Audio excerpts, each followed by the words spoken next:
हम लोग श्रीमद् भागवतम के दूसरे स्कंद के 8वें अध्याय के 14वें श्लोक को देख रहे हैं।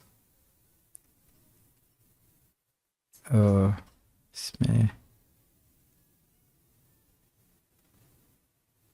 इसमें आप लोगों ने कल सुना था कि कर्म गतयः, कर्म की गति क्या है और काल की अनुगति क्या है। काल के छोटा परिमाण क्या है, बड़ा परिमाण क्या है और काल के अनुसार, कर्म के अनुसार व्यक्ति को क्या गति प्राप्त होती है। आज वो कह रहे हैं कि जो गुणों के परिणाम हैं, गुणों के कार्य हैं, देवतावादी के रूप, उनकी इच्छा करने वाले जो विभिन्न प्रकार के मनुष्य हैं, उनके क्या क्या कर्म हैं और उनको वो किस, उसके भेद क्या क्या है। किस देवता, मान लो किसी को ये देवता बनना है और उसकी ये इच्छा है, तो कौन कौन से कार्य करे, इसके बारे में बताएं। स्पष्ट है? मेरे पीछे बोलिए। यस्मिन् कर्म समावायो यथा येनोपगृह्यते गुणानां गुणीनां च परिणामभिप्सिताम्। यस्मिन् कर्म समावायो यथा येनोपगृह्यते गुणानां गुणिनां चैव परिणाममभिप्सताम्। परिणाममभिप्सताम्। यस्मिन् कर्म समावायो यथा येनोपगृह्यते गुणानां गुणीनां चैव परिणाममभिप्सताम्।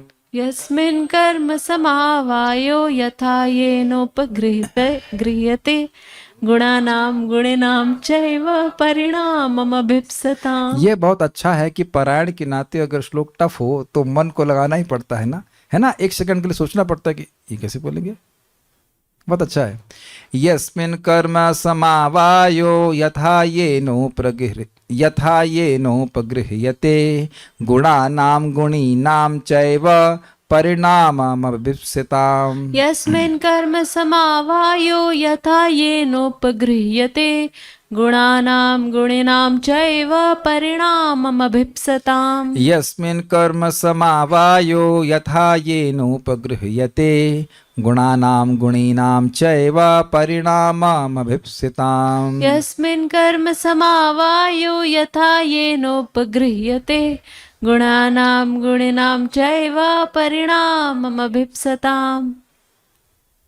देखिए, जो परिणाम नहीं बोलना होगा, परिणाममभिप्सताम् ऐसे बोलना होगा, परिणाममभिप्सताम्। अब आएगा, ठीक है ना? समझा रहा हूँ कैसे कहेंगे, गाते हैं।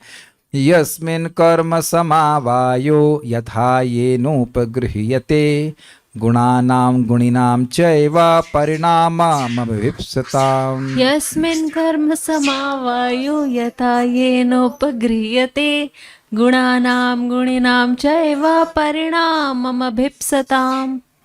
आ रहा है एक बार और।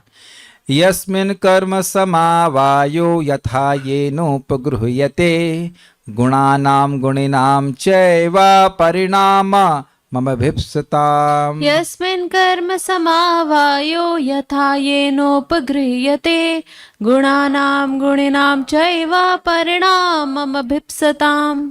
जूम के भक्तों को देख के ऐसे लगता है इसे नर्सरी के बच्चों को पढ़ा रहे, क्योंकि वो लोग जोर जोर से बोलते जरूर हैं, दिखते आवाज नहीं आती, बड़े प्यारे, बड़े क्यूट लग रहे हैं सब लोग। एक बार फिर से बोला जाए। यस्मिन् कर्म समावायो यथा येनोपगृह्यते गुणानां गुणिनां चैव परिणाममभिप्सताम्। यस्मिन् कर्म समावायो यथा येनोपगृह्यते गुणानां गुणिनां चैव परिणाममभिप्सताम्। आपकी आवाज रिकॉर्ड हो रही है, ध्यान से सुनिए। देखिए, गुणिनाम नहीं बोला आपने, फिर से प्रयास कीजिए। यस्मिन् कर्म समावायो यथा येनोपगृह्यते गुणानां गुणिनां चैव परिणाममभिप्सताम्। यस्मिन् कर्म समावायो यथा येनोपगृह्यते गुणानां गुणिनां चैव परिणाममभिप्सताम्। वस्तुतः ये लास्ट आप अच्छा बोल रहे हैं, मेरा से नहीं आ रहा अभी भी, वो अटक रहा है मेरा। परिणाममभिप्सताम्, ऐसे बोलना पड़ेगा। अच्छा है, एक बार और बोल रहे, अच्छा श्लोक लग रहा है सुनने में। यस्मिन् कर्म समावायो यथा येनोपगृह्यते गुणानां गुणिनां चैव परिणाममभिप्सताम्। यस्मिन् कर्म समावायो यथा येनोपगृह्यते गुणानां गुणिनां चैव परिणाममभिप्सताम्। ये बताइए कि अर्थ ना समझते हुए भी कर्ण प्रिय लग रहा है कि नहीं? देखिए, जो चीजें अनुभव होने लगती है, हाँ ये तो बात सही है। हृत कर्ण रसायन है कि नहीं भागवतम? ठीक है, नेक्स्ट। इसके आगे आप कृपा करके बताएं कि किस प्रकार भौतिक प्रकृति के विभिन्न गुणों से उत्पन्न फलों का आनुपातिक संचय इच्छा करने वाले जीव पर अपना प्रभाव दिखाते हुए उससे विभिन्न योनियों में देवताओं से लेकर अत्यंत क्षुद्र प्राणियों तक को ऊपर उठाता या नीचे गिराता है।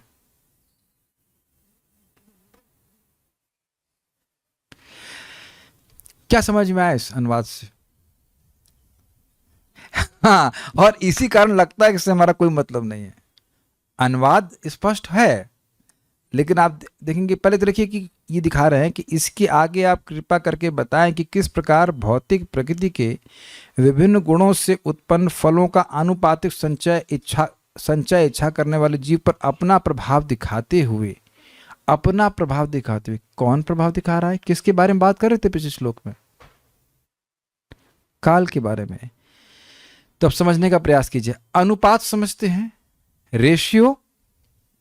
तो किसी ने अनुपात में तमोगुण अधिक इकट्ठा किया है। समझ में? अब देखिए मजा आना शुरू हुआ कि नहीं? अब आपने सतोगुण 90% इकट्ठा कर लिया, मैंने 90% सतोगुण तमोगुण इकट्ठा कर लिया, इन्होंने 50% रजोगुण, आपने 60% सतोगुण, ऐसे करके सब लोग अलग अलग अनुपात में गुणों को इकट्ठा कर रहे हैं। कि अब देखिए इंटरेस्टिंग हुआ ना, शब्दों को समझ में आता तब रुचिकर होता। ये पहले बताइए, सबको दिख रहा है कि लोग अपने अपने कर्मों के अनुसार गुणों का संग कर रहे हैं। ये सबको समझ में आता कि कर्म के अनुसार गुणों का संग कर रहे हैं। ये सबको क्लियर है कि अब हम लोग बहुत जोरदार हरी मिर्च का तड़का मार के कुछ खा रहे हैं तो रजोगुण, ये लाल मिर्च एकदम तो रजोगुण। और कोई कहे प्रभु जी मशरूम खा सकते हैं, नहीं, वो तमोगुण है। और अगर मान लीजिए फल खा रहा है या सात्विक भोजन खा रहा है तो सतोगुण इकट्ठा कर रहा है। ये सबको दिख रहा है कि कर्मों से हम गुणों का संग करते हैं। जी हाँ, तो जैसे कर्म करेंगे वैसे गुणों का संचय होने लगता है। कहाँ संचय होता है? हमारे चित्त में। तो अब उसके अनुसार काल के प्रभाव से कोई जीव या तो निम्न योनि को जा रहा है या ऊपर योनि को जा रहा है। बहुत स्पष्ट है। देखिए, काल के ही प्रभाव में हम लोग विभिन्न कर्म कर रहे हैं, क्लियर? उससे गुणों का संचय हो रहा है। और जब कालांतर होता है, जब हमारे शरीर छोड़ने का समय आएगा तो काल और हमारे कर्मानुसार हमको एक विशेष योनि में भेज देगा। तो क्या सबकी एक ही गति होती है? क्या मान लीजिए मान लीजिए किसी का बेटा लिख दे हमारे पिताजी का स्वर्गवास हो गया, तो क्या स्वर्गवासी होगा?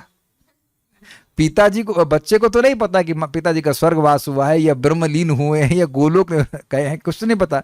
तो काल किसको क्या गति प्रदान कर रहा है ये समझाइए। अब समझ में आया श्लोक? लोग किस प्रकार से कर्म करके अपने गुणों को इकट्ठा कर रहे हैं और इस प्रकार से काल उनको कहाँ उठा के फेंक रहा है, किस योनि में फेंक रहा है, किस देवता की योनि में फेंक रहा है, कि असुर की योनि में फेंक रहा है, वह है उसका वर्णन कीजिए। अब रुचिकर हो गया कि नहीं? ये बात है। बहुत इंटरेस्टिंग श्लोक है। ओके, हमको इस पे हंसी आ रही है कि एक भक्त अभी प्रवचन शुरू हुआ नहीं, क्वेश्चन दाग दीजिए। क्वेश्चन का संबंध भागवत से है नहीं। अरे भाई थोड़ा रुक जाइए, प्रश्न भी करिए तो कम से कम श्लोक सुन करके। गुणानाम परिणामम, ऐसे जोड़िएगा। गुणानाम परिणाम, गुणानाम का कौन सी विभक्ति है? गुणानाम भूल गए साहब, षष्ठी विभक्ति। गुणों का, रामानाम, गुणों का, गुण दो से अधिक है इसलिए गुणानाम होगा। गुणानाम परिणामम सत्वादि विभिन्न गुणों के देवादि शरीर की प्राप्ति रूप परिणाम होता है। क्या मतलब है इसका भाई? गुणों के परिणाम से व्यक्ति को विभिन्न शरीर प्राप्त होते हैं। देवता लोग सत्वगुण में रहते हैं, मनुष्य लोग रजगुण में रहते हैं, इसलिए उनको कुछ ना कुछ करते हैं, ये चाहिए वो चाहिए, छोटी सी जिंदगी के लिए ये चाहिए, ये करना वो लाना, ये करना है। और असुर लोग प्रायः तमोगुण में रहते हैं। तो यह सब परिणाम हैं।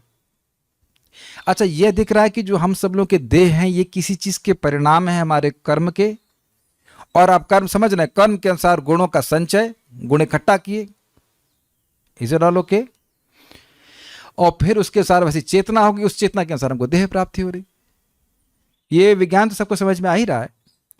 तो कह रहे हैं कि गुणानाम परिणाम अभिप्सताम, उसे प्राप्त करने की आकांक्षाओं वाले गुणी नाम, गुणी जीवों में। अब इसका मतलब क्या है, देखिए, विभिन्न प्रकार के देह हैं और हम सब लोग गुणों से प्रभावित उपाधि से युक्त जीवात्मा, ये क्लियर है। तो अब भगवान के धाम की प्राप्ति तो खैर अब कोई सुनेगा, करना चाहेगा, नहीं तो प्राय इस जगत में लोग एक विशेष प्रकार का देह चाहते, अगर वह सुनते हैं इसके बारे में। समझ रहे हैं बात। अब आजकल लोग देवताओं के बारे में सुनते नहीं, तो असुर प्रकृति की भावना रहती है लोगों की। तो जो व्यक्ति जिस प्रकार की देह की प्राप्ति करने की इच्छा वाला होता है,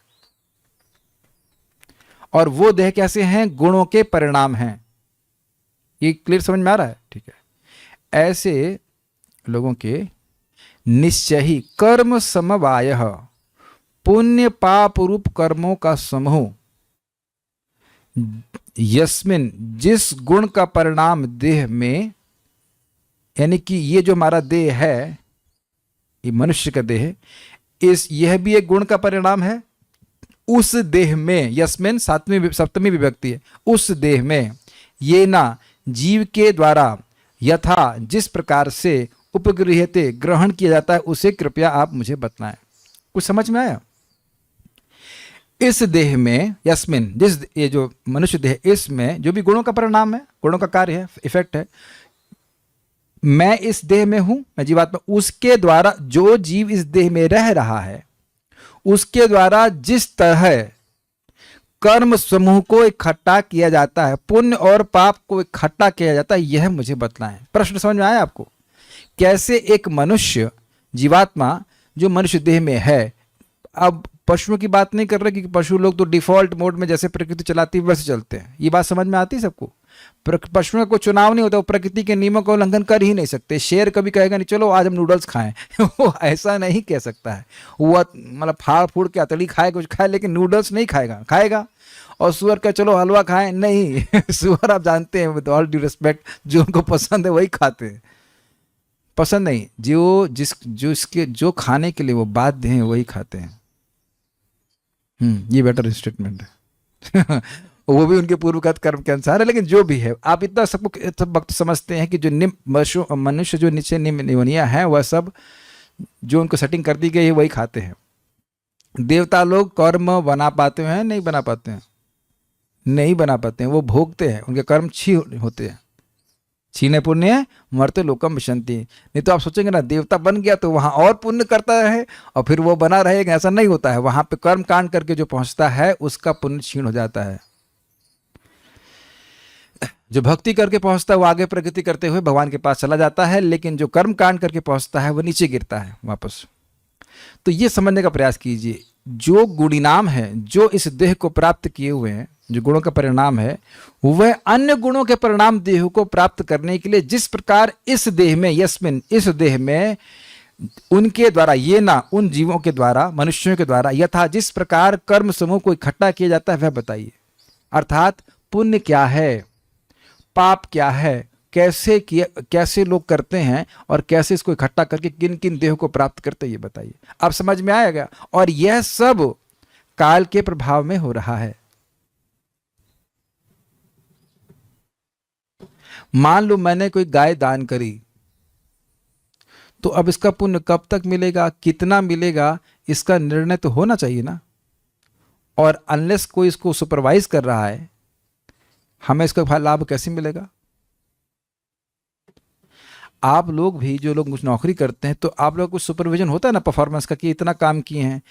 केवल कर्म करने से ही सैलरी मिल जाती है क्या? विचार कीजिए। क्यों भाई? क्या केवल कर्म करने से सैलरी मिल जाती है? शिवम, आप भी कुछ जॉब कर रहे हैं अभी, क्या केवल कर्म करने से जॉब मिलती है, या जॉब का परफॉर्मेंस को, उस कर्म को कोई देखने वाला निरीक्षक होता है, उसके बाद से?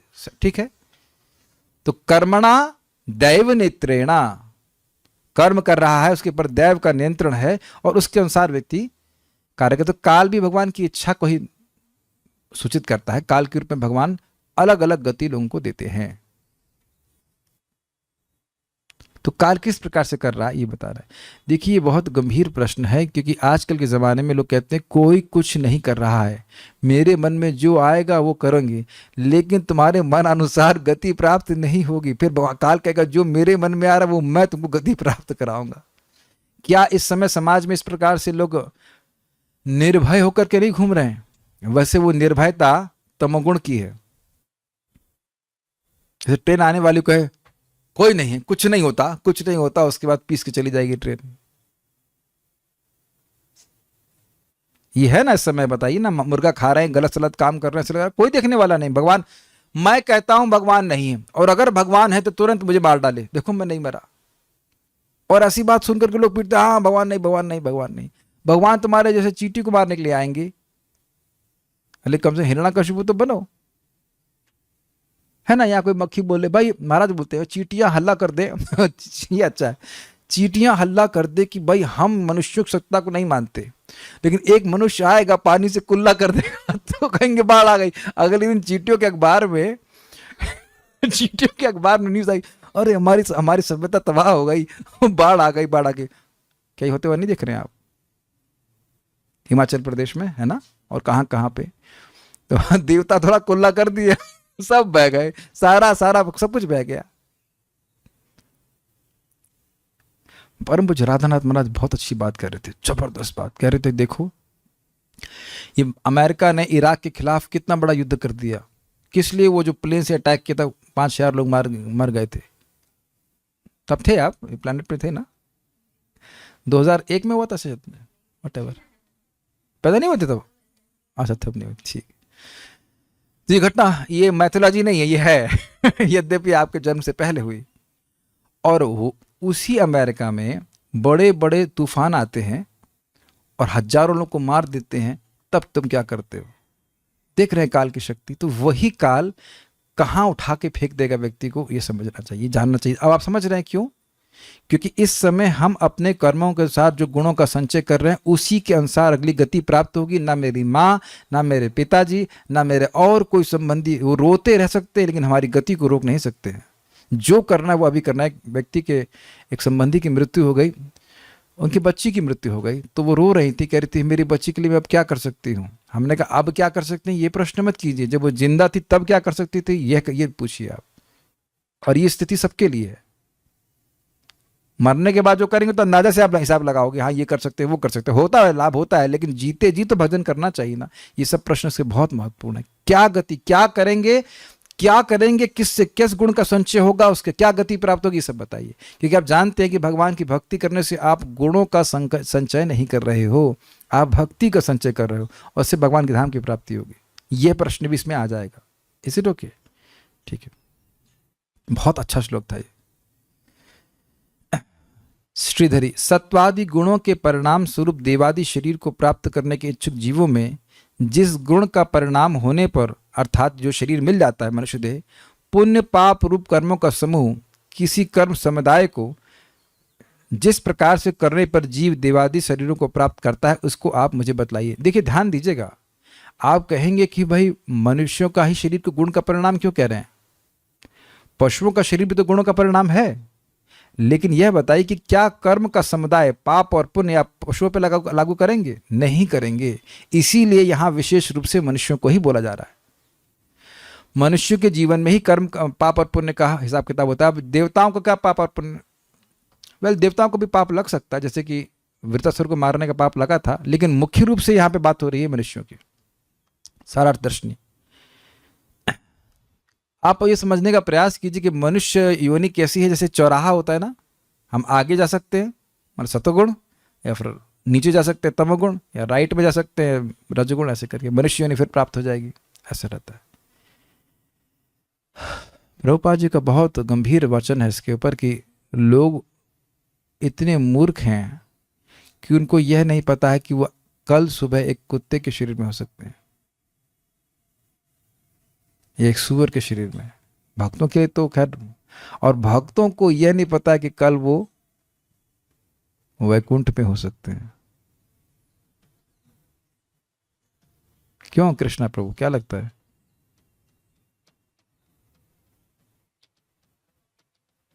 एक भक्त हमको बोल रहे थे, वृंदावन में रह रहे, कहते मैं जल्दी से जल्दी वापस धाम जाना चाहता हूँ। व्हाट, आप तो हैं ऑलरेडी, बस रहिए यहाँ पे, भक्ति करते रहिए। ऐसे वो कैजुअली बोल देता है, it's not that he is not understanding. लेकिन प्रभुपाद ने ये तो नहीं बोला कि 16 माला कब तक करेंगे आप वहां वैकुंठ की प्राप्ति होगी। ये तो प्रभुपाद ने कभी नहीं बोला कि आप इतने साल करोगे तभी वैकुंठ की प्राप्ति होगी। ये प्रभुपाद जी का शब्द है, हम लोग भागवत में पढ़ते रहेंगे, दिखा दूंगा आपको उसमें। If a person is following the 4 regulative principles, Hare Krishna immediately acts. ये एग्जैक्ट लाइन है प्रभुपाद जी की। जो 4 नियमों का पालन कर रहा है उसके लिए हरे कृष्ण मंत्र तुरंत कार्य करता है। तो अब इसको आप देख लीजिएगा, जो नहीं कर पा रहा उसको भी निरुत्साहित होने की जरूरत नहीं है, उसके लिए उस पर भी हरि नाम काम करेगा, उसको योग्यता प्रदान कर देगा इन 4 नियमों का पालन करने के लिए।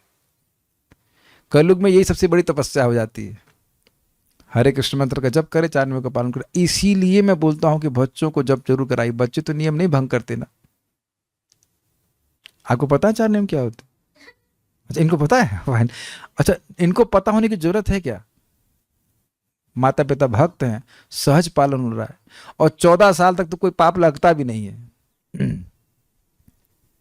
कभी कभी लोग समझ नहीं पाते, कहते छोटे हैं। अरे छोटे नहीं, वो मुक्त पुरुष है। तो 4 माला कर लें भी, अगर कर लेते हैं वो तुरंत कार्य कर रहा है।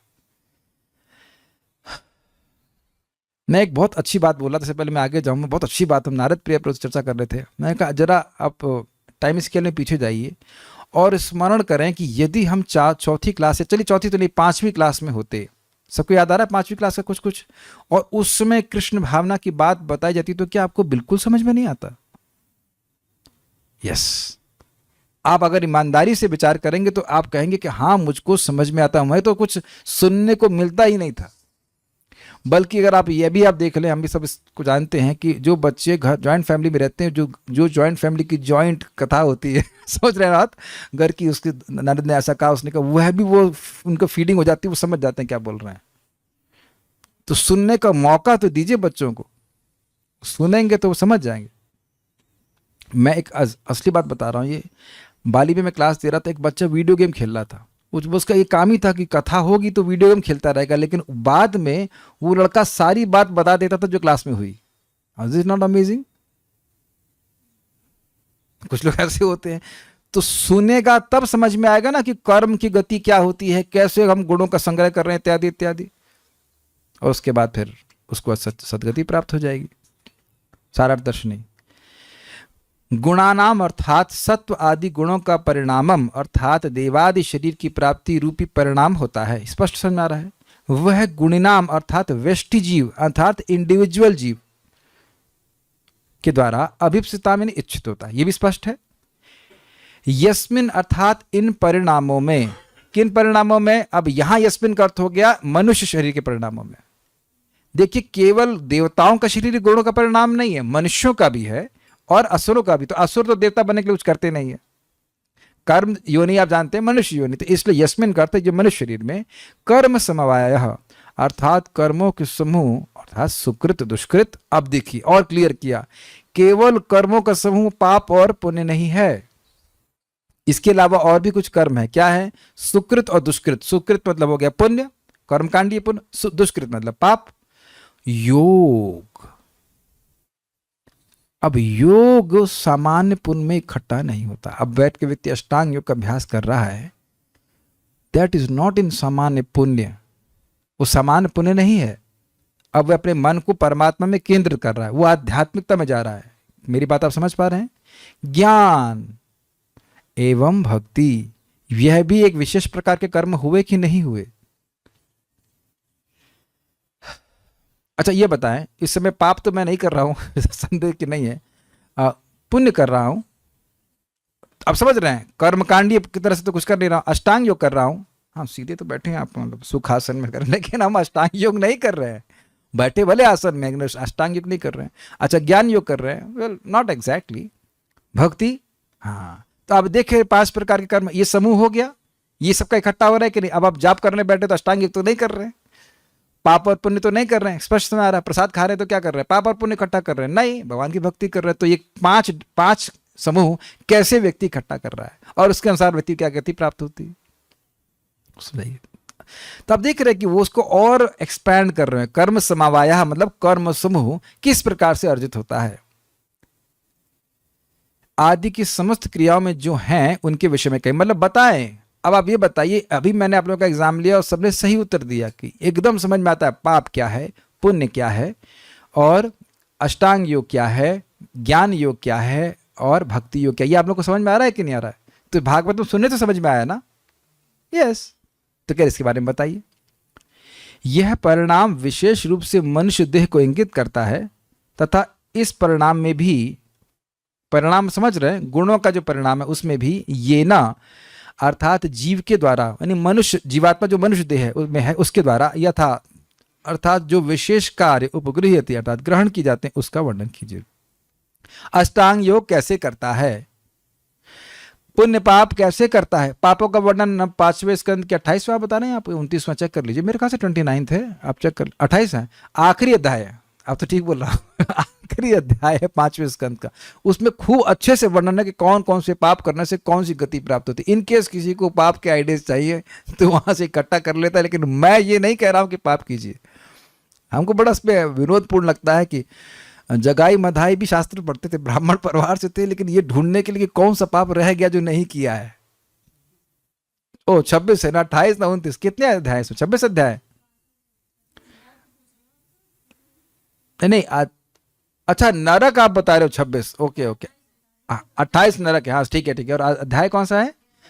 26वां। तो हम सही बोले, लास्ट अध्याय, इतना तो सही था, हाँ ठीक है। तो अध्याय आखिरी है, उसमें 5वें स्कंद में वर्णन है कि कौन सा पाप करने से कौन सा नरक में वर्णन हो, कौन से नरक में जाएगा व्यक्ति। और वैसे समझना चाहिए कि केवल वो वहां बताते हैं कि नरक तो बहुत सारे हैं, मुख्य मुख्य नरकों का वर्णन कर रहे हैं।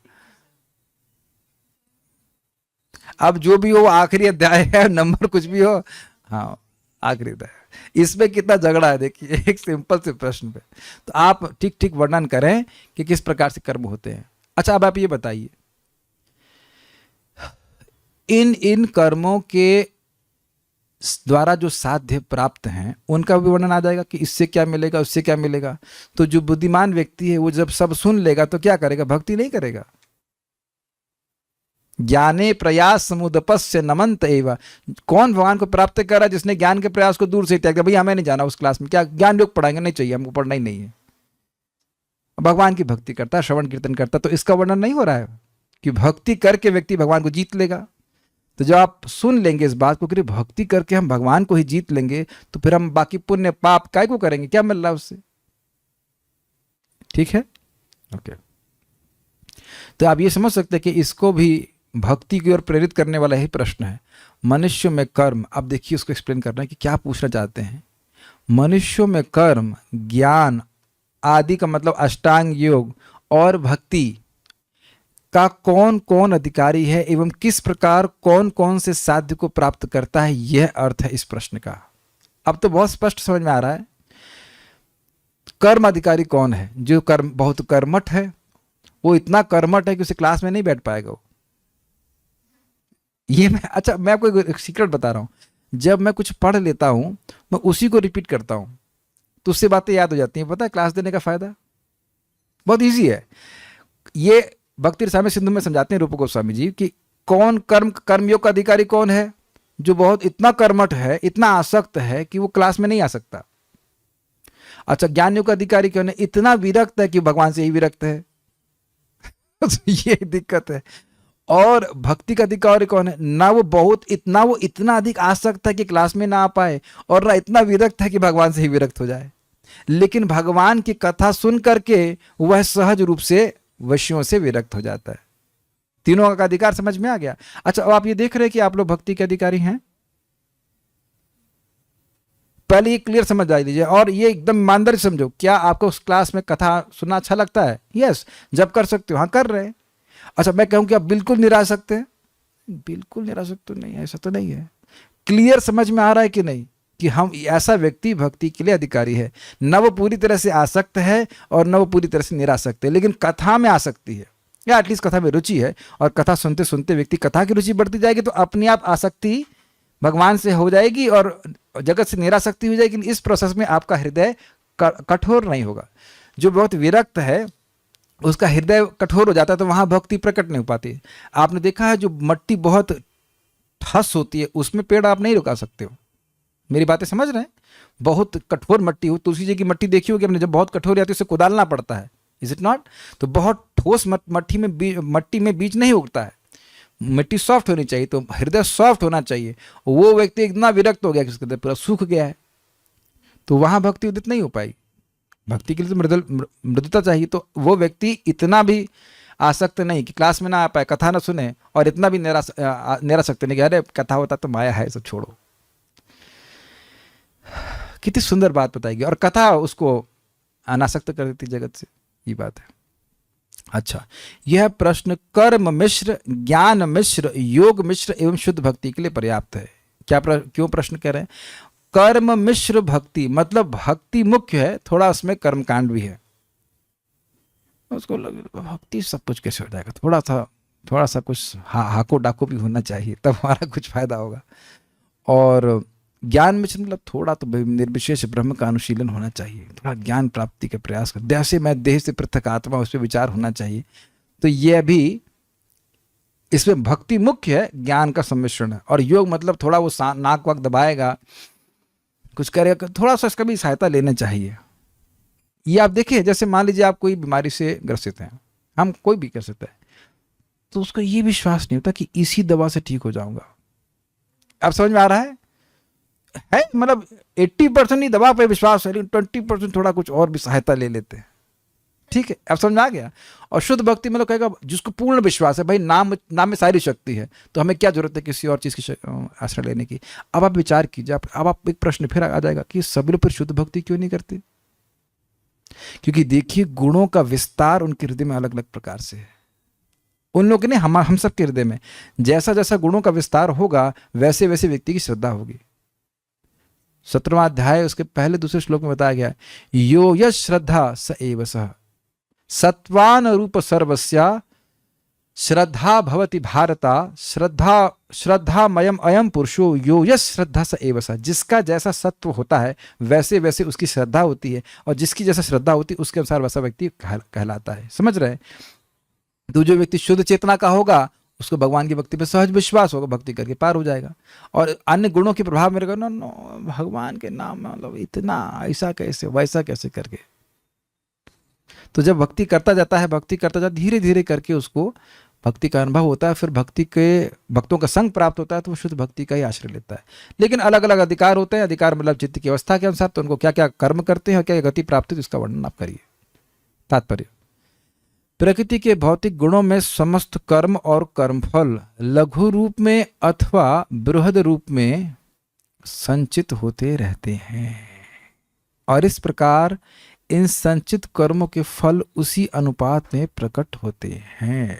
दिस इज अमेजिंग स्टेटमेंट, बहुत ही ब्रिलियंट स्टेटमेंट है। आज दिन भर में हम कुछ ऐसे कर्म करते हैं जिनका छोटा प्रभाव होगा। मान लीजिए एक मिर्ची खाई लिटिल बिट, और मान लीजिए बहुत सारा कुछ रसगुल्ला खा लिया, तो दोनों का एक ही प्रभाव होगा। दोनों का प्रभाव होगा, लेकिन प्रभाव एक बराबर नहीं होगा। और एक और भी चीज है कि जरूरी नहीं कि हर छोटी चीज का प्रभाव छोटा ही हो। अब बीच में किसी ने मैं बोल नहीं रहा, मान लो पोटेशियम साइनाइड खा लिया तो थोड़ा सा खा लेगा, मर जाएगा, खत्म हो जाएगा। मैं इसलिए बोल रहा हूं कि बहुत बहुत बुरा कर्म किया है, लेकिन हरे कृष्णा कृष्णा कृष्णा हरे हरे, हरे राम राम राम हरे, वो सब फूंक देगा। मैं इस धारण में बोल रहा हूं, पोटेशियम साइनाइड खाने के लिए नहीं बोल रहा हूं। लेकिन छोटी सी चीज करी, इसका प्रभाव बहुत ज्यादा होता है। बहुत पेट खराब करने के कार्य किए, सब पुरुषार्थ किया कि पेट खराब हो जाए, लेकिन अब दवा खाना शुरू किया होम्योपैथी की, तो ठीक होना शुरू हो जाता है। यस। तो कोई कर्म बहुत बड़ा होगा, उसका प्रभाव थोड़ा छोटा होगा, छोटा कर्म होगा उसका बहुत बड़ा प्रभाव होगा, इत्यादि इत्यादि इत्यादि। जैसे एक छोटी सी बात बताता हूँ आपको, बहुत छोटा सा कर्म लगेगा, प्रभाव कितना बड़ा हुआ। आप लोग नृग महाराज की कहानी जानते हैं, जो बाद में छिपकली बन गए थे। तो बहुत बहुत गाय, पता ना, वो दुनिया की जितनी भी गाय, वो सब विश्व के राजा थे, पूरे विश्व के राजा थे, और खूब गाय दान दिया करते थे। कहानी बहुत लंबी है। उसके बाद वो उनसे कुछ गलती हो जाती है तो वो छिपकली बन जाते हैं।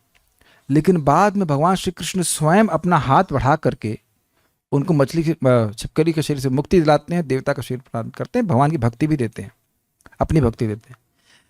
आपको पता है वो भगवान का दर्शन क्यों प्राप्त हुआ उनको? जब वो राजा थे तो उनके राज्य में एक वैष्णव आए और उन्होंने कहा कि मैं श्रीमद् भागवतम और भगवद गीता के ग्रंथों को रखने के लिए एक मंदिर बनवाना चाहता हूँ। तो राजा ने वो मंदिर बनाया, तो उस वैष्णव ने आशीर्वाद दिया कि तुमको भगवान का दर्शन प्राप्त होगा। चक्रवर्ती पाठ टीका में लिखते हैं उसमें। अब आप देखिए, समझ में आ गया?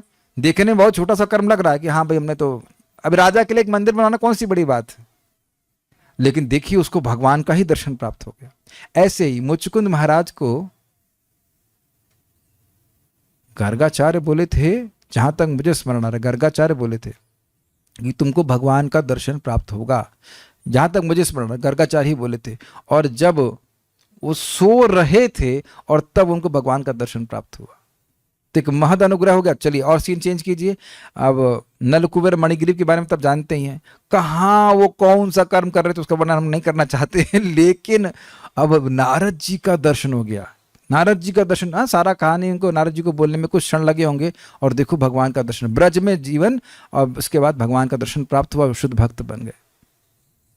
तब देख रहे ना कि छोटा, जरूरी नहीं कोई छोटा कर्म उसका छोटा प्रभाव हो, लेकिन छोटे बड़े कर्म सब संचित होते जाते हैं, उसके अनुसार व्यक्ति को कार्य करना पड़ता। This is super super amazing.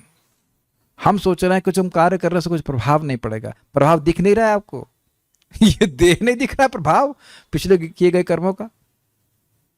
तो व्यक्ति सतर्क हो जाएगा और सही कर्म करेगा ताकि सही गति प्राप्त हो। एक उदाहरण आप समझ लीजिए। ट्रेन में बैठे हैं, गलती से ट्रेन का रोकने वाली चेन जिस पे आपने अपनी व्हाटएवर क्या कहते हैं उसको, बैग टांग दिया, नहीं पता है, और वो खिंच गया, फिर तो बड़ा पिटाई होगी कि नहीं। एक और हमको सच्ची घटना बता रहे हैं आपको, सच्ची घटना। एक भक्त थे, ब्रह्मचारी भक्त थे, हमारे मित्र हैं। तो वो आ रहे थे वृंदावन, और ये वृंदावन रोड स्टेशन है ना, वहाँ पे किसी ने और ने चेन खींच दी।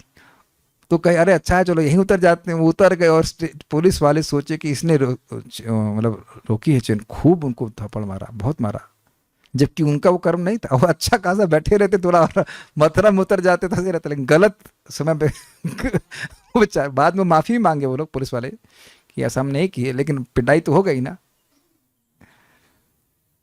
समझ रहा ना बात?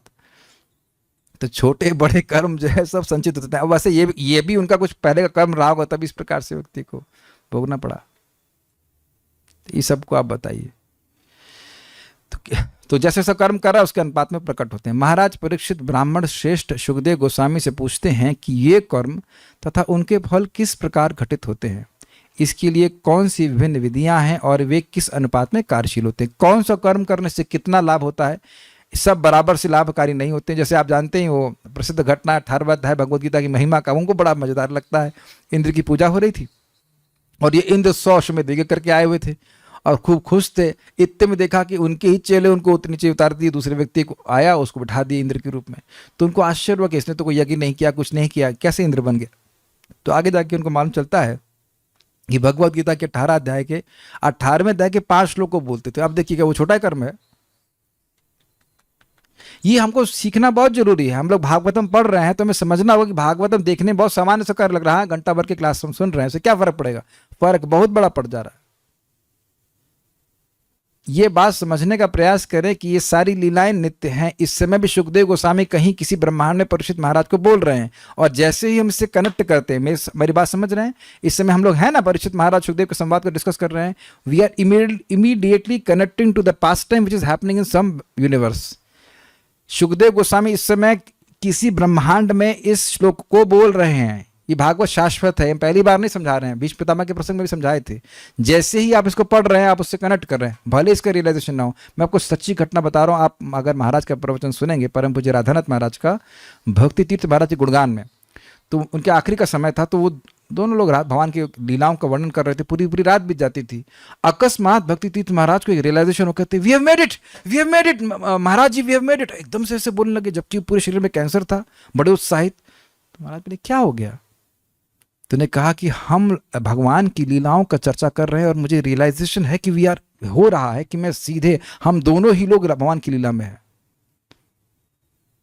आप महाराज का लेक्चर आप सुन लीजिए। देखो जो लोग एडवांस्ड हैं उनके लिए कोई अद्भुत बात नहीं, हमको सब बातें अद्भुत सी लगती हैं।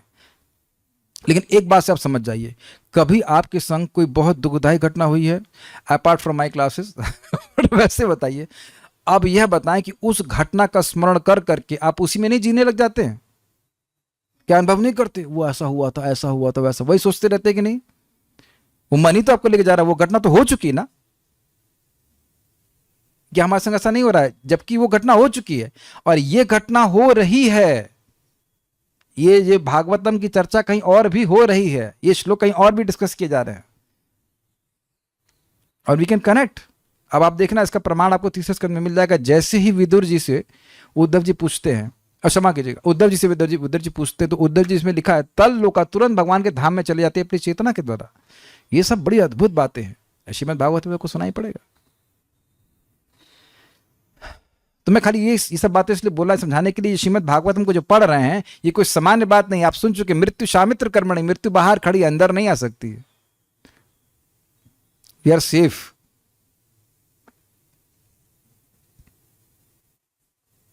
एक आप लोग श्लोक याद आ रहा होगा कि आयुर्हरति वै पुंसाम उद्यनस्तंच यन्नसौ यस्तस्रते यत् क्षणो नीता, उत्तम श्लोक वार्ता। जो सभी की आयु को सूर्य उदित हो रहा, अस्त हो रहा, काट रहा है। किसी का भी, कोई भी व्यक्ति हो, कितना बड़ा हीरो हो, लेकिन जो व्यक्ति भगवान की कथाओं में लग रहा है उसकी आयु को नहीं छीण कर रहा है।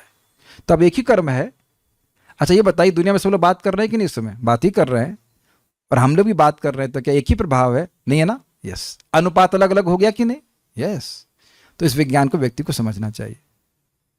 तो इसलिए पूछने किस किस अनुपात में वो कार्यशील होते हैं।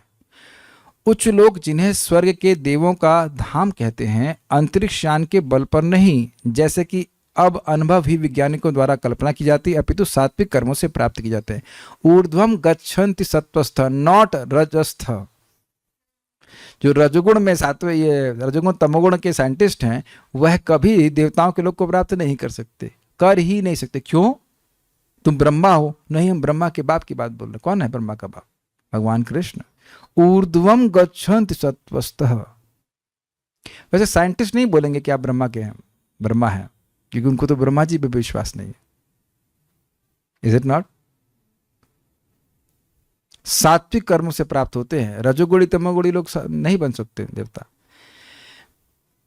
इस पे एक विचार कर लीजिए कि जो व्यक्ति योग में असफल होता है वो भी देवता बनता है। That means yoga is not समान पुण्य। कुछ कैच किया मैंने? क्या कहा? जो भक्ति कर रहा है उसको अगर मान लो विफल हो गया, माया में पड़ गया, उसको स्वर्ग की प्राप्ति होती है। तो भक्ति तो अलग ही कर्म हो गया कि नहीं? हम विफल होने के लिए नहीं बोल रहे हैं। मान लो विफल हो गया तो पते ततो यदि पतन हो जाए तो स्वर्ग की प्राप्ति होती है। Consolation price, consolation price.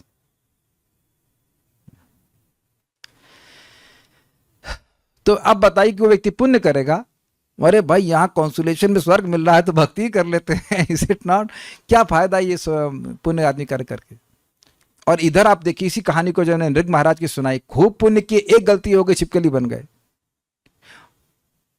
और अजामिल से कितनी गलती नहीं हुई ये बताइए? कितनी गलतियों का खंडा, गलती के अलावा हुआ क्या ये बताइए? केवल गलती ही गलती हुई और उसके बाद वैकुंठ की प्राप्ति हुई। अब बताओ कौन सा कर्म करोगे आप? Is it not? दोनों कथाओं को बैलेंस कर लीजिए। अजामिल ने सब गलतियां करी, नाम बोल दिया, भगवान के पास चला गया, और ये सारा पुण्य किए और यमराज के पास गए। नृग महाराज की कथा जानते हो अगर आप तो, और नहीं जानते तो कृष्ण में पढ़ेगा, स्टोरी ऑफ किंग नृग, बहुत अच्छा है। कुछ चीज़ें आपको थोड़ा अपनी मेहनत से भी सीख लेंगे तो अच्छा रहेगा। मैं थोड़ा सा फास्ट जा रहा हूँ। जिस लोक में हम अब रह रहे हैं उसमें भी जिस देश के लोग समृद्ध हैं उसके भीतर विदेशियों का प्रवेश प्रतिबंधित है। उदाहरणार्थ अमेरिकी सरकार ने कम समृद्ध देशों से आने वाले विदेशियों के प्रवेश में अनेक प्रतिबंध लगा रखे हैं। और जब वीजा समाप्त हो जाता है तो क्षीणे पुण्य देशम प्रविशन्ति, वापस जाओ, वापस देश आ नहीं रह सकते। इसका कारण यह है कि अमरीकी ऐसे किसी विदेशी के साथ अपनी संपन्नता में साझेदार नहीं बनना चाहते जिन्होंने अपने आप को अमेरिका के नागरिकों की भांति योग्य नहीं बनाया है। यही मनोवृत्ति उन लोगों में पाई जाती है जहां के निवासी अधिक बुद्धिमान हैं। उच्च लोकों का रहन सहन सत्वगुणी है, अतः जो भी चंद्र, सूर्य तथा शुक्र जैसे उच्चतर लोकों में प्रवेश करना चाहता है उसे सत्वगुणी कर्मों द्वारा पूर्ण रूप से योग्य होना चाहिए। एक बात लेकिन समझ लीजिए, बहुत अच्छी प्रपात ने उपमा दी है। जो व्यक्ति देवता बनता है वो लोग पसंद नहीं करते कोई यहाँ पे आ रहा है, और वैकुंठ में वेटिंग, वो वेट कर रहे हैं कि आप क्यों नहीं आ रहे। दोनों जगह में से कहाँ जाना चाहेंगे आप, विचार कर लीजिए। आप तो सब डिवोटी हैं, आप, मुझे पता है क्या उत्तर है, आप लोगों को पता है, बट विचारनी बात है ना, ऐसी जगह जहां जाएं और लोग कहेंगे ये क्यों आया और ऐसी जगह जहां आप कहेंगे ये क्यों नहीं आया अब तक, ये क्यों नहीं आया अब तक। दोनों में से कहां जाना चाहेंगे आप, विचार कर लीजिए। Is it not? Maharaj Parikshit के प्रश्न सत्वगुणी कर्मों के अनुपात पर आधारित हैं, जिनके कारण इस लोक का प्राणी ब्रह्मांड के उच्चतम लोकों में जाने के योग्य हो सकता है। अगर आप लोग को याद हो, दूसरे स्कंद में शुरुआत में कथा आई थी कि जो लोग ब्रह्मचारी, वानप्रस्थ, संन्यास आदि के हैं वह त्रिलोक से ऊपर जाते हैं। दैट मीन्स महरलोक, तपलोक आदि के ऊपर, मतलब इस सब ग्रहों को प्राप्त करते हैं। और जो अबृहत व्रत है, जो ब्रह्मचर्य व्रत का पालन नहीं करते हैं, वो तीनों लोकों तक ही जाते हैं। तीन लोग मतलब स्वर्ग तक ही जाते हैं। तो अलग अलग गति सबको प्राप्त होती है, अलग अलग कर्म के अनुसार। जिस लोक में हम रह रहे हैं उसमें भी जब तक कोई अनुपातिक रूप से उत्तम कर्म नहीं करता तब तक उसे समाज में अच्छा स्थान प्राप्त नहीं होता। कोई व्यक्ति उच्च न्यायालय के न्यायमूर्ति की कुर्सी पर बिना उस पद के लिए योग्यता के बल प्रयोग से नहीं बैठ सकता। ये तो हम लोग कल पढ़ लेते। इसी प्रकार जब तक इस जीवन में उत्तम कर्म नहीं किए जाते तब तक उच्चतर लोकों में प्रविष्ट नहीं हुआ जा सकता। कठिनाई यह है कि लोग ये कहते हैं कि जानवर, कुत्ता बनने में दिक्कत क्या है। हाँ, प्रभुपाद जी एक व्यक्ति को कहते हैं, प्रभुपाद उदाहरण देते हैं कि व्यक्ति कह रहा है Swami ji I am peaceful, वो बुढ़ा हो गया, मरने वाला है, कहता आई एम पीसफुल। तो प्रभुपाद बड़ा सुंदर कहते हैं ठीक है तुम इस समय शांत हो, लेकिन यह कैसे तुम सुनिश्चित करोगे कि जो अगला जीवन है उसमें भी तुम शांत रहोगे। जब कुत्ते की तरह तुमको, अगर कुत्ता बन गए और लतियाया जाएगा, लतियाया जाएगा, तब भी शांत रहोगे। जैसे हम लोग ऑब्जर्व किए, हम लोग अपने घर आ रहे थे, हमने उस कुत्ते को बिल्कुल परेशान नहीं किया, बिल्कुल हमारा कोई, अब वो रास्ते बैठा है तो उसको तो स्कूटर की लाइट पड़ेगी ही ना, ऐसे करके उठाओ। बताइए क्या ऐसा जीवन हम लोग, क्या सुबह हम लोग ऐसे उठना चाहते हैं कि कोई लाइट मारे और वैसे करके उठ रहा है? Is it very nice? आपने कभी चिड़िया को नहीं देखा कैसे भय में रहते हैं? बंदरों को देखिए, क्या इस तरह से खाते हैं हम लोग, और इस तरह से खाने के लिए बोला जाता है आपको बहुत खराब लगेगा, है कि नहीं? We will not be peaceful. हाँ, गिलहरी को देख लीजिए, ये सब बातें हैं, लेकिन लोगों को दिखता ही नहीं। पशु न पीना पशु दिखता ही नहीं है। रजो तथा तमोगुणी व्यक्ति केवल इलेक्ट्रॉनिक यंत्रों के बल से उच्च लोकों में प्रवेश नहीं कर सकते। कैसे कर सकते हैं? श्लोक देखिए, मेरे पीछे बोलिए। यान्ति देवव्रता देवान पितरन यान्ति पितृव्रतः भूतानि यान्ति भूतेज्या यान्ति मदयाजिनोपिमाम। के श्लोक नहीं दिखा रहे थे इधर? ओह, श्लोक याद भी नहीं है। यान्ति देवव्रता देवान् पितृयान्ति पितृव्रतः भूतानि यान्ति भूतेज्या यान्ति मदयाजिनोपिमाम्। भगवद गीता 9वें अध्याय का 25वां श्लोक। यान्ति देवव्रता देवान, जो देवताओं का व्रत लेकर के पूजा करते हैं। सोमवार को मान लो शिव जी का कर रहे हैं तो हाँ, ये एक दिक्कत है कि ऐसा नहीं कि शिव जी का सोमवार को, मंगलवार को हनुमान जी को, तो कौन सी लोक में पहुंचेगा हम नहीं जानते, लेकिन देवव्रता है ना, अलग अलग देवताओं को पूजेगा तो कहाँ पहुंचेगा पता नहीं। हो सकता शिव जी कहेंगे भाई तू एक दिन किया हमारा, तो उस दिन यहाँ पहुंचे, कुछ दिन के लिए यहाँ रहे, कुछ दिन के बाद रहे, हमको नहीं पता। लेकिन यहाँ पे जो अर्थ है कि किसी देवता का व्रत लेकर के, मैं इसलिए बोल रहा हूँ क्योंकि हम लोग सरोरा गए थे तो वहाँ माता जी की टोली बढ़िया थी। शनिवार को शनिदेव के मंदिर में, और मंगलवार को कुछ और गा रहे हैं, दुर्गा जी के कुछ अलग गा रहे हैं, ऐसे अलग अलग गा रहे हैं। तो वो कहाँ पहुँचेंगी वो तो भगवान वो तो अब देवता आपस में डिसाइड कर ले। लेकिन वैसे यहाँ अर्थ है कि कोई एक देवता को पूज रहा है व्रत लेकर के। पितृन यान्ति पितृव्रतः, पितरों के लोक में जाते हैं जो पितरों की व्रत लेके पूजा करते हैं। भूतानि यान्ति भूतेज्या, जो भूतों की पूजा करते हैं भूतों के पास जाते हैं। तो अब भी कोई संशय है कि भूत होते हैं? कभी कभी भक्तों को भी संशय होता है, भूत भी होते हैं। तो गीता ऐसे ही बोल रहे हैं भगवान गीता में, यान्ति मदयाजिनोपिमाम। जब भी जो लोग इस श्लोक को जानते हैं उसको कैसे अप्लाई करेंगे जरा समझने का प्रयास कीजिए। बहुत सिंपल श्लोक है और भगवान के पास जाना बहुत सिंपल है। जो व्रत लेकर के किसी देवता की पूजा करता है वो कहाँ जाता है? उसी देवता के पास जाता है। अच्छा, अब ऐसा तो नहीं है कि वो 24 घंटे उस व्रत का पालन कर रहा है। ये आप बताइए, क्या कोई देवता का पूजा 24 घंटे कर पाता है? आप मेरी बात आप समझ रहे होंगे मैं क्या कहना चाहता हूं। जो व्रत लेकर नाम कर रहा है वो भगवान की पूजा कर रहा है कि नहीं? नहीं जाएगा उनके पास। समझ में आ रहा है? एक बात समझने में बहुत दिमाग नहीं लगाना पड़ेगा। तो आप कहेंगे नहीं प्रभु जी जो पूरा हृदय शुद्ध हो जाएगा तो भगवान के पास जाएंगे। तो प्रभुपाद जी अनुवाद में क्या बोलते हैं, कुछ लोग मेरे मन में आता था कि भगवान के पास, देवताओं के पास जाने के लिए तो शुद्ध हृदय की जरूरत नहीं है। यह भी हमारी गलत धारणा है। उस देवता के पास हम तभी जाएंगे जब हमारी वैसी चित्त की अवस्थिति होगी। जो सतोगुणी व्यक्ति है वो अब ये काल भैरव की पूजा कभी नहीं करेगा। समशीला भजंती वय, समशीला भजंती वय, देवता भी उसी गुण से प्रभावित है और उनका उपासक भी, इसलिए उधर जा रहा है। समझ में आया? कैच कर रहे हैं? और जब व्यक्ति भगवान का भजन कर रहा है, दीक्षा काले शिष्य करे आत्मसमर्पण, से ही काले कृष्ण करे तार आत्मसम।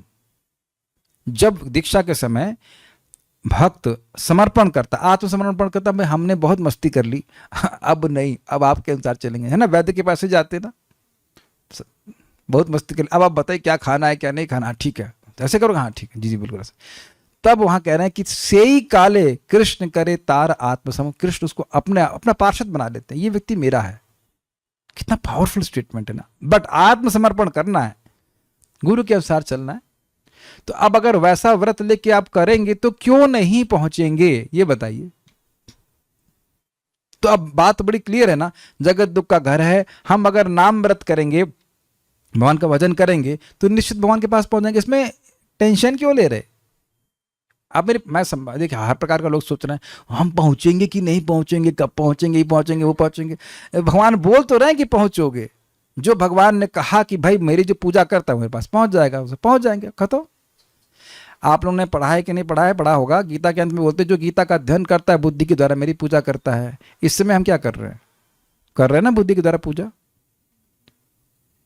हाथ पैरों से ही पूजा होती है, पैरों से भी होती है मतलब, लेकिन हाथों से ही पूजा होती है खाली। इस समय बुद्धि नहीं लगानी पड़ रही है। जो देवताओं की पूजा करते हैं वे देवताओं के बीच जन्म लेंगे, जो पितरों की पूजते हैं वे पितरों के पास जाते हैं, जो भूत प्रेतों की उपासना करते हैं वे उन्हीं के बीच जन्म लेते हैं, और जो मेरी पूजा करते हैं वे मेरे साथ निवास करते हैं। कब तक करते हैं? हमेशा के लिए करते हैं। और यह भी जानते, इससे यह भी सिद्ध हो गया कि हर किसी को भी पूजो वहीं पहुंच जाओगे, ये नहीं होता है। और जब भी आप किसी देवोपासक को बोलो ये श्लोक कोट कर दो, उनको बोलो कि भाई देखो हम नहीं कह रहे कि आप पूजा करो भगवान की, आप विचार कर लो कि कहाँ जाना है, क्या बनना चाहते हो, बस। You give people option and they are more open to that. Bhagavad Gita के कथन के अनुसार जो लोग, इसी श्लोक के अनुसार, जो लोग उच्चतर लोकों में जाने के लिए अपने को योग्य बनाते हुए वहां पहुंच सकते हैं। इसी प्रकार जो लोग पितृलोक जाना चाहते हैं वहां जा सकते हैं। ठीक इसी प्रकार से इस पृथ्वी पर रहकर जो दशा सुधारना चाहते हैं वैसा कर सकते हैं। और जो लोग भगवान के धाम जाने के काम में लगे हैं वैसा परिणाम पा सकते हैं। क्या कॉमन है इसमें? अभिप्सताम। अब समझ में आया प्रभुपाद जी ने श्लोक क्यों कोट किया? ये शब्दार्थन अभिप्सताम, जिसकी जैसी इच्छा है वैसा वो पूजा करता है और वैसे उसकी गति हो जाती है। अभिप्सताम। तो प्रश्न आएगा फिर जी हम लोग ऐसे इच्छुक कैसे होंगे भगवान के धाम जाने के? जो ऐसे लोग हैं उनका संगत करके वो वही सब बातें करेंगे। जो जैसा होगा वैसी बातें करेगा ना कि भगवान के धाम कैसे जाएंगे, बातें करते रहिए, आप भी, आपकी इच्छा भी जाएगी और हम पहुंच जाएंगे। इसी को भगवान गीता में कहते हैं कि जो व्यक्ति नहीं जानता है भक्ति के बारे में लेकिन सुनता है, मृत्यु श्रुति परायण, वो भगवान के बारे में सुनता है तो वह भी तेपी चाति तरंत एव मृत्यु श्रुति परायण, जो सुनने के इच्छुक हैं भक्तों से वह भी मृत्यु को पार चले जाते हैं। जैसे आपने सुना नहीं बीच के श्लोकों में, समृत अमृतत्व से ईशाना, वो भगवान अमृतत्व के ईश हैं। कौन भगवान? भगवान कृष्ण, और कोई नहीं है। अमृतत्व के नियामक वही है, अर्थात जो उनका भक्त है उसको वह अमृतत्व देंगे। आप प्लीज मेरी बात सुनिए, मैं अभी तुरंत आपको क्या कहते हैं कोटेशन नहीं दे सकता, वो श्लोक मैं पढ़ा हूं चक्रवर्ती पाद की टीका में कि जिस दिन से आपने भजन करना शुरू किया, हमने सब ने, भगवान ने उसी दिन से संकल्प ले लिया कि इसको मुझे अपने पास लाना है, लेकिन तुरंत नहीं। वो मतलब धीरे धीरे करके सारे बंधनों खोलते चले जाएंगे और आपको अपने पास लेके आ जाएंगे। This is wonderful, Krishna is so wonderful. जब मैं श्लोक को पहली बार पढ़ रहा था तो मुझे लग रहा था कि मेरे हृदय में इतने अनर्थ है, मैं कैसे पहुंचूंगा, कैसे पहुंच गया धाम। तब मैं आईटी में पढ़ रहा था। आप कैसे पहुंच गए यहाँ पे? ऐसे ही बैठे हैं। एक क्षण के लिए इस धाम में नहीं बैठ सकता व्यक्ति अगर भगवान विष्णु की इच्छा ना हो। आप कैसे आ गए अनंत यहाँ पे? कहीं और कहाँ रहे हम? सी फ्रॉम शास्त्र पॉइंट ऑफ व्यू। नहीं तो देखो ना, लोग पैसा होने के बाद भी नहीं आ पाते। ईस्ट और west, home is the best, but ask them how long, कब तक तुम्हारा होम बेस्ट होम रहेगा? नहीं, हम अपने किसी एक व्यक्ति को स्मरण करके बोल रहे हैं। दैट एक बहुत सुंदर मेडिटेशन में आया था मेरे की मैं इस धाम को देख नहीं पा रहा हूं, बट वास्तविक रूप से धाम का एक बहुत प्रकाशमान स्वरूप है। अब मेरे समझा पा रहा हूं मैं क्या कह रहा हूं? है ना, एक दिव्य स्वरूप है जिसको मैं देख नहीं पा रहा हूं, जैसे कि अकबर नहीं देख पाया था, उसको दिखाया गया। यहाँ हम उसके आदि भौतिक स्वरूप को देख रहे हैं धाम को, लेकिन शक्ति है। पता है, एक व्यक्ति जो मेरे हिसाब से था, पहली बार आए, हमारे घर पे आए थे नारद प्रिय प्रभु के साथ। मैंने पूछा वापस जाना चाहते हैं? कहते जाना तो नहीं चाहते, वो काम है घर पे सब दायित्व। हमने कहा नहीं, जाना पड़ेगा, वो अलग बात है। आप जाना चाहते हो क्या? कहते नहीं, जाना तो नहीं चाहता। हमने कहा ये दिखाता है कि भगवान के धाम की शक्ति कैसे लोगों को स्पर्श करती। लोग एक बार यहाँ पे आए तो जाने का बाहर संकल्प नहीं उठता है। और अलग बात है, कुछ काम है अपना, जो भी दुख है उसको इकट्ठा करने जाना अलग बात है, लेकिन ना मन नहीं करता जाने का। अद्भुत स्थान है। एक भक्त हमको बोले, मैं आइए यहाँ, आपका वर्क फ्रॉम होम है। कहते नहीं, वहाँ काम नहीं होता, बड़ा मुश्किल होता काम करना। It is like that. इच्छा की बात है, डिजायर की बात है। बाकी ये बताइए कि 16 माला करना क्या कठिन है?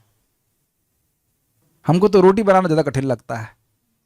Just too complicated. जस्ट ऐसे रोड, हमेशा तो भारत का नक्शा ही उत्तर प्रदेश का बनता है, just too complicated. 16 round is easy, बस इच्छा है तो आप पार कर जाएंगे। देखना, 16 माला करते रहो, जिस दिन मरेंगे उस दिन अरे अरे वाकई सत्य था, तो वैकुंठ से वहां आ गया। जब एक ही नाम भगवान की प्राप्ति करा देता है और मरते समय आदमी मन और वाणी और शरीर से खराब होता है तब करा देता है, तो आप बताइए टेस्ट हो या ना हो, नाम करेंगे पार नहीं हो जाएंगे। उत्साहित रहना चाहिए। Krishna is just holding you here just for some purpose. उनको ज्यादा कुछ समय लगना नहीं आपको वापस लाने के लिए। बस ये दिमाग में घुमा, बस याद रखिए, बाकी तो बहुत अच्छा है। मैं खाली इस बात बोल रहा हूं कि वे वैसा परिणाम पा सकते हैं जब देवता अपने लोक में अपने उपासक को ला सकता है, पितृ ला सकते हैं, भूत ला सकते हैं। तो भगवान के तो कमजोर हैं क्या? भगवान को पोलियो हो गया है जो नहीं ला सकते? बताइए, भगवान के असमर्थ हैं। अरे इन लोग के पास भी सामर्थ्य भगवान से ही आया है। भगवान के एकदम कमजोर हैं, नहीं लेके आ गए हम लोग को यहाँ पे। प्रभु जी तो प्रयास करते हैं 5 दिन को मटेरियल वर्ल्ड में थोड़ा स्विम करके आ जाए, उसके बाद फिर वापस आ ही आ जाते हैं ना, आने देते हैं ना भगवान आपको, 2 दिन के लिए आने देते हैं। ठीक है, तो ये सारी बात मैं इसलिए बोल रहा हूं, इच्छा है तो आप भगवान के पास जरूर पहुंच जाएंगे। सत्वगुण में संपन्न समस्त कर्म, भक्ति युक्त शुभ कर्म, भक्ति युक्त ज्ञान का अनुशीलन, ये मिश्रण के बारे में प्रभात बता रहे हैं। भक्ति युक्त योग तथा अंत में नितांत शुद्ध भक्ति के नाम से जाने जाते हैं। यह शुद्ध भक्ति दिव्य होती है और परा भक्ति कहलाती है। बाकी सब कुछ है वो गुणों के अंदर होते हैं। केवल इसी के द्वारा ईश्वर के दिव्य धाम को पाया जा सकता है। भक्त्या तो अनन्या शक्य अहम एवं विदो जना। अनन्य भक्ति के द्वारा, जिसमें साधन भक्ति है और उसका लक्ष्य भी भगवान की भक्ति ही है, ऐसा करने से भगवान के पास पहुंचता है। ऐसा दिव्य धाम कोई पौराणिक कल्पना नहीं है, अपितु उतना ही वास्तविक है जितना कि चंद्रमा। ईश्वर तथा ईश्वर के धाम को समझने के लिए मनुष्य में दिव्य गुण होने चाहिए। तो आप प्रश्न को, भाई दिव्य गुण कैसे होंगे? तो उन लोगों का संग करने से जिनका दिव्य गुण है। तो उनका दिव्य गुण कैसे आया? वैष्णव का संग करने, तो उनके पास कैसे आया? भगवान ने ऐसी व्यवस्था बना रखी कि कुछ ना कुछ वैष्णव हमेशा रहते हैं। बस लास्ट बात बोलूंगा। प्रभुपाद कहते हैं, यदि आपको भगवान की प्राप्ति करने की इच्छा है तो भगवान आपके पास एक प्रमाणिक गुरु लाके देंगे। इट इज इम्पॉसिबल कि नहीं प्राप्त हो। और अगर नहीं प्राप्त हुआ किसी को तो देखिए, मैं ये नहीं कह रहा हूं कि दीक्षा जिसकी नहीं हुई है उसको भगवान के पास जाने की इच्छा नहीं है। This is not what I am saying. मैंने परम पूज्य वृंदावन चंद्र महाराज से स्पष्ट पूछा है, और आप फिर महाराज से कंफर्म कर लेना, गुरु का अनुगत्य मतलब चाहे शिक्षा गुरु हो चाहे दीक्षा गुरु हो, ये मोस्ट इंपॉर्टेंट पॉइंट है। संप्रदाय की शिक्षा को स्वीकार करना, दीक्षा गुरु की व्यवस्था भगवान कर देंगे। लेकिन कोई भी प्रामाणिक रूप से श्रीमद् भागवतम भगवद गीता पढ़ रहा है, उसको क्लिक करना शुरू कर देंगे, भगवान के धाम जाना है, मुझे भगवान के धाम जाना है। भगवान आगे सारे रास्ते खोलते जाएंगे। यह अपने जीवन में आप स्वयं होते हुए देखेंगे, देख रहे हैं, बस उसको छोड़ना नहीं है। प्रभुपाद जी का स्टेटमेंट है, eternal and blissful life is awaiting us, why should we reject it.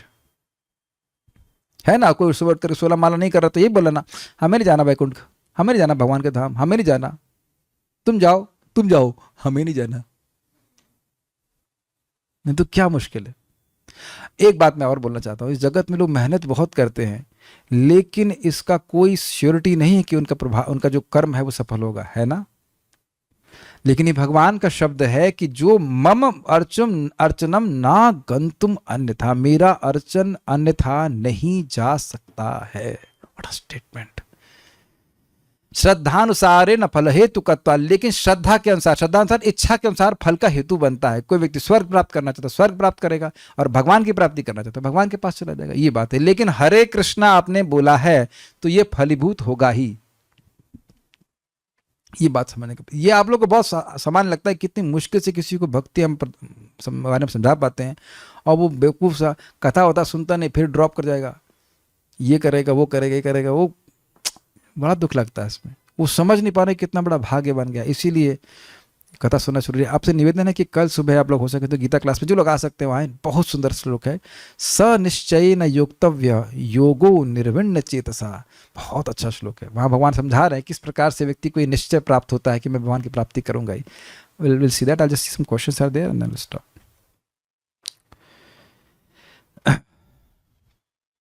How to live in the mood of Vrindavan while living outside from Vrindavan. बस स्पष्ट है, वृंदावन में कृष्ण केंद्र में है, श्रवण कीर्तन के द्वारा कृष्ण की सेवा में लगिए तो आप इनसाइड हो जाएंगे। अगर कोई वैष्णव मजाक में आशीर्वाद दे तो क्या वो भी मैनिफेस्ट हो जाता है? अब डिपेंड ये करता है कि वो वैष्णव कितना उच्च कोटि का है। मजाक में आशीर्वाद क्यों देगा? आशीर्वाद तो हृदय से आता है ना। बहुत अच्छी बात आप वो प्रश्न किया तो मैं बोल देता हूँ। भक्त कहाँ से सुना मैंने पता नहीं, लेकिन पता नहीं कैसे सुना, तो बड़ा अच्छी बात कि आशीर्वाद मुख से नहीं रोम से निकलता है। What does that mean? हम लोग बोलते हैं bless me bless me bless me, लेकिन व्यक्ति अगर सच्चे दिल से सेवा करता है तब आशीर्वाद आता है। और सेवा बहुत स्पष्ट है। आज आप लोग महाराज के लेक्चर सुने ना, दीक्षा क्या है, तो महाराज स्पष्ट बता रहे थे। परम पूज्य राधा गोविंद महाराज से पूछा गया कि आप हम वहाँ को कैसे प्रसन्न कर सकते हैं, आपकी क्या सेवा? तो कह रहे हैं जो प्रभुपाद जी की आज्ञा है वही मेरी आज्ञा है, आप अच्छे से भक्ति करिए, यही मेरी सेवा है। अच्छा, अब आप बता दीजिए, मान लीजिए आप दीक्षा गुरु हैं, मैं नहीं कह रहा आप हैं, लेकिन मान लीजिए आप दीक्षा गुरु है, आपका शिष्य आपके पास आता है, महाराज जी गुरु महाराज जी क्या सेवा करेंगे? लस्सी पिलाओ। आप बोले कि ऐसा ऐसा नहीं बोला, क्योंकि सब जब करते हो नहीं गुरु महाराज जब तो नहीं हो रहा है भागवत पढ़ रहे नहीं, भागवत तो नहीं पढ़ रहे हम लोग, तो फिर क्या सेवा कर रहे हैं बताइए? चैंट हरे कृष्णा, स्पिरिट हरे कृष्णा। मैं एक और बात बोलना चाहता हूँ। प्रभुपाद महाराज जी बड़ा अच्छा बता रहे थे, कह रहे देखिए बहुत ध्यान से सुनिए, शिक्षा तब तक फलीभूत नहीं होती जब तक गुरु को दक्षिणा नहीं देते। तो क्या केवल धन ही दक्षिणा होता है? नहीं। मुख्य बात देखिए, प्रभुपाद से पूछा कि how can we repay you, तो प्रभुपाद कहते you can not repay me. लेकिन अगर आप इस भक्ति का प्रचार करते हैं, किसी तरह एक जीव को भी मदद करते हैं अपने अलावा, तो आप प्रभुपाद जी के गुरु की आज्ञा का, गुरु को सबसे बड़ा दक्षिणा दे रहे हैं। This is what they want, chant Hare Krishna and spread Hare Krishna. ये बात है।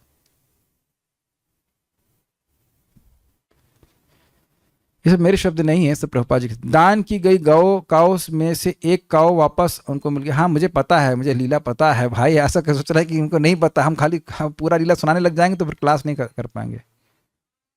We have been saved, yes, and our duty is to remain saved. Okay, और कोई प्रश्न नहीं है। ज्ञान योग और अष्टांग योग में क्या अंतर है? आहा हा, गीता में तो आप निमित्त रूप से आते हैं। लगता है हमारी जब अंत्येष्टि क्रिया होगी तब समझ में आएगा। अरे इतनी दिन से क्या समझा रहे थे, ज्ञान योग अष्टांग योग। ज्ञान योग में व्यक्ति तपस्या करता है और उसमें वह आत्मा और अनात्मा का भेद का प्रयास करता है। अष्टांग योग में वह यम नियम ध्यान धारणा उसका प्रयास करता है। समम काया शिरो गिरिवम, क्लास नहीं सुने आप, उसका अभ्यास करता है, अपने मन को परमात्मा में एकाग्र करने का प्रयास करता है। ओके, ये अच्छा प्रश्न। रामायण पूरी बीत गई जी, सीता का हस्बैंड कौन? ये अच्छा प्रश्न है। अगर भगवान को प्राप्त करने की इच्छा ही ना हो तो इस इच्छा को कैसे डेवलप करें? क्लास में क्यों आए फिर? दिस इज वेरी इंटरेस्टिंग है ना। ये क्लास में कौन, ये पूरी क्लास सुने, ये इनका पहला प्रश्न ही था क्लास शुरू होने से पहले, और अब क्लास के बाद में प्रश्न कर रहे हैं। कोई बात नहीं, सिंसियर है, लेकिन बहुत इनोसेंटली पूछ रहे हैं। अगर आपको भगवान को प्राप्त करने की इच्छा ही नहीं थी तो आप क्लास में आए क्यों? लेकिन आप हमको बहुत अच्छा उत्तर बताएंगे जो महाराज सुनाए थे। Maharaj gives me such a pearl, such a amazing. भगवान हमको महाराज जी के मुख से ना कभी कभी आप लोग पता नहीं का, हमको क्यों नहीं पता आप क्या सीखते हैं, मतलब क्या क्या पकड़ते हैं, लेकिन महाराज जी तो ऐसी बात हमको बता देते हैं बिल्कुल गेम चेंजिंग। तो कई बार भक्त लोग कहते हैं भाई जब तक भगवान को प्राप्त करने की उत्कट इच्छा नहीं होगी भगवान की प्राप्ति नहीं होगी। तो हो सकता है व्यक्ति निराश हो जाए। महाराज इतना सुंदर बोले, गुरु पूजा के समय बोले, तो यह बताइए कि क्या भक्ति उस उत्कंठा को जागृत नहीं कर सकती है? जब आपके मन से कषाय हटेगा, भक्ति बढ़ती जाएगी, तो क्या भगवान को प्राप्त करने की इच्छा बढ़ती नहीं चली जाएगी? तो एक प्रोसेस है ना। आप बताइए श्रद्धा के स्तर पर मेरी बहन कुछ भजन नहीं करती थी उस समय, आज से 10-12 साल की बात, गोलोक मिल जाए तो बहुत बढ़िया रहने का प्रिय मिल जाएगा। तो सुन करके गोलोक की महिमा, उसकी इच्छा तो आई ना। आज वो कुछ जप कर रही हैं, कुछ तो कर रही हैं, भगवान को भोग लगाती हैं, प्रसाद पर कुछ तो कर रही है, कृष्ण को स्वीकार तो कर रही है। आप लोग की बिल्कुल इच्छा नहीं भगवान के धाम जाने की। और ये प्रश्न कि इच्छा नहीं हो तो कैसे जागृत करें, तो क्या इसमें भगवान के धाम जाने की इच्छा नहीं है? आप कैच कीजिए इस बात को। ये प्रश्न किया गया कि अगर भगवान के धाम जाने की इच्छा नहीं तो कैसे जागृत करें। इसका मतलब इसमें भी कुछ है ना, इच्छा कि भगवान के धाम जाने की इच्छा कैसे जागृत करें। तो ये प्रश्न ये है कि इच्छा को कैसे प्रबल करें। इच्छा तो है तब तो आप प्रश्न कर रहे हैं। तो बहुत सिंपल है, आप भक्तों की संगत में आए तब तो ये प्रश्न कर रहे हैं भगवान के धाम बेसिकली कैसे जाए। तो भक्तों की संगत में करिए जिनकी और इच्छा है। और इच्छा कैसे प्रकट होती है? जैसे कृष्णलाल माता जी, आप कुछ एग्जाम क्वालिफाई कर रहे हैं, प्रयास कर रहे हैं, व्हाटएवर प्रयास कर रहे थे, हो गया, तो इच्छा आई ना। तो ये आपकी इच्छा थी, ये कैसे मालूम चला? एग्जाम की आप तैयारी कर रहे हैं, फिनिश, सिंपल। तो जब हम कहें कि आपको भगवान के धाम जाने की इच्छा, हाँ बहुत इच्छा है, बहुत इच्छा है, और सुबह उठ के जप करते हुए दिख रहे हो तो ये दिख रहा है कि आपकी इच्छा है, फिनिश। प्रभुपाद जी कहते हैं don't be lost to Krishna. Krishna को आपको ढूंढना नहीं पड़े, भक्ति करते रहिए। भगवान अच्छा ये इसको वहीं है, वहीं से उठा लो, जब कर रहा होगा, वैकुंठ के मरने का मालूम समय आए, वैकुंठ के निवासी को बोलते हैं वो वहीं उस टाइम वहीं मिल जाएगा, भगवान का उस टाइम मिल जाएगा, ले आओ उसको। प्रतिष्ठानपुर के ब्राह्मण संग नहीं हुआ, जो मन भगवान को खीर अर्पित कर रहा था, भगवान मुस्कुराए और वापस बुला लिए। हर दिन खीर का भोग लगाता था। जिस दिन भगवान प्रसन्न हो गए पूरी तरह से, या अच्छा हो गया चलो अब इसको वापस बुलाते, उसी दिन वापस आ गया। उस दिन वो पूरी तरह स्वस्थ था। आपको पता, एक मैं कहानी सुना के आपको फिनिश कर, this is really really nice. आप किसी दिन भी भगवान के पास जा सकते हो, किसी दिन, कभी भी। रूप गोस्वामी जी इस कथा को भक्ति स्वामी सिंधु से बताते हैं कि एक ब्राह्मण था, बहुत गरीब था, और उसके पास कोई धन नहीं था भगवान की सेवा करने के लिए। तो उसने सुना एक बार कथा में कि मन में भी सेवा हो सकती है, बड़ा खुश हो गया। कहते हैं अच्छा ये तो हम कुछ भी कर सकते हैं। तो गंगा जी का जल, यहाँ का जल और वहाँ का जल, सारी पवित्र नदियों का जल लाकर छान करके मन में ही भगवान का अभिषेक करता, फिर भोजन बनाता, भगवान को अर्पित करता। ऐसे करते करते पूरे साल बीत गए, कई साल बीत गए।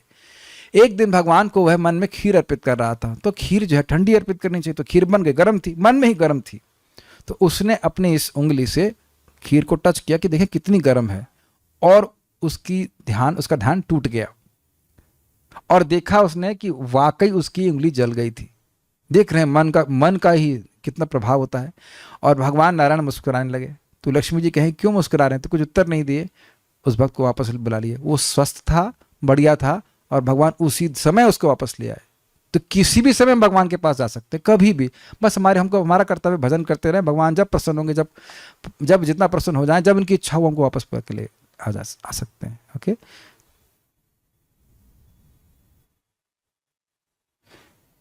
अच्छा एक और प्रश्न है।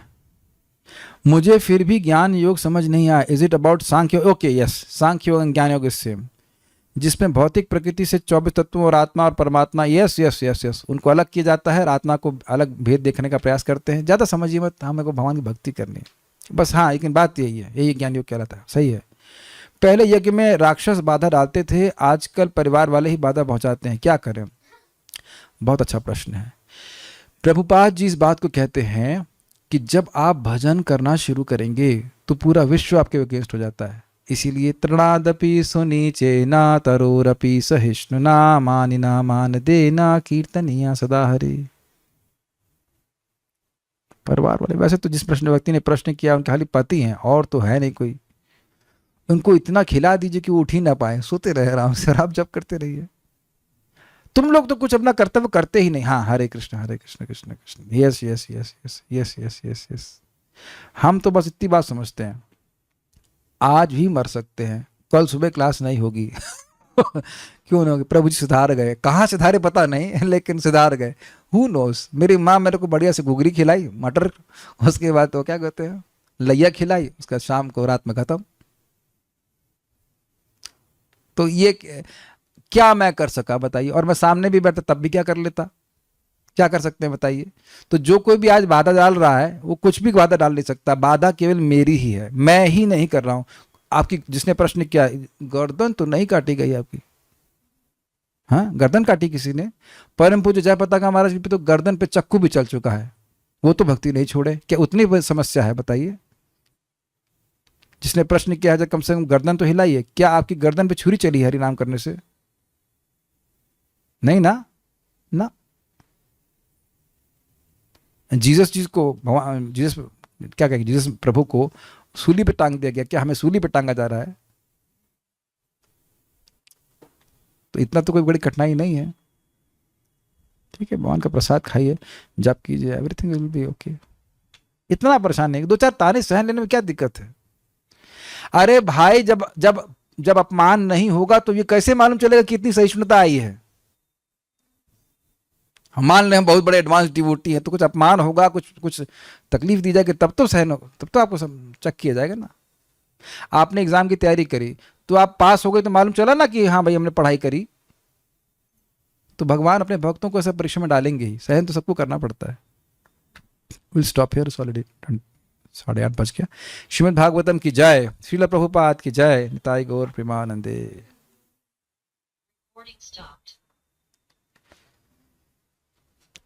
हरे कृष्णा।